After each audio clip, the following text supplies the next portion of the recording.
lengua. Y nosotros en este momento vamos a pedirle a Ñamandú, que es el espíritu que habita en el sol y el que distribuye las energías para que haya fortaleza, que haya regeneración de la vida en plenitud en este comienzo de año. Ahora todo el mundo levantamos las manos, con la palma de la mano, recibiendo las energías del sol. Todos.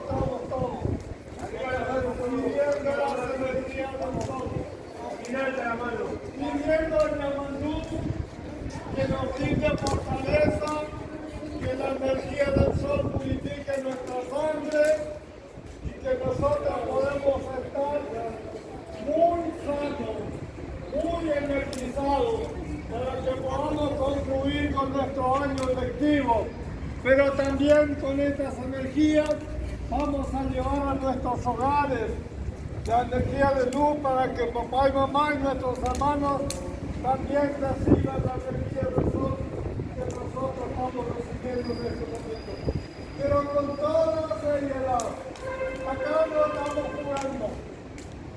Estamos pidiendo energía que nos dé fortaleza, salud, purificación de la sangre, el aire, y también estamos pidiendo para que se respete la selva, que se respeten los cursos de agua, que no se envenene más la tierra, para que siga dándonos alimentos para alimentar a toda la humanidad. No puede ser que falte alimento en ningún país, sobre todo de América Latina o América originaria, que tenemos una tierra muy verde y muy hermosa.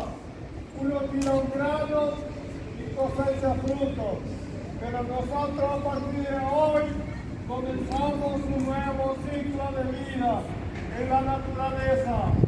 Las palomas van a empezar a buscar pareja.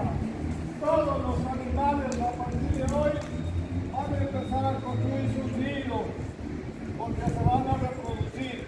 Los peces están subiendo por los ríos para desovar, las tortugas salen de la arena para desovar, y así continúa un nuevo ciclo de vida en toda la naturaleza.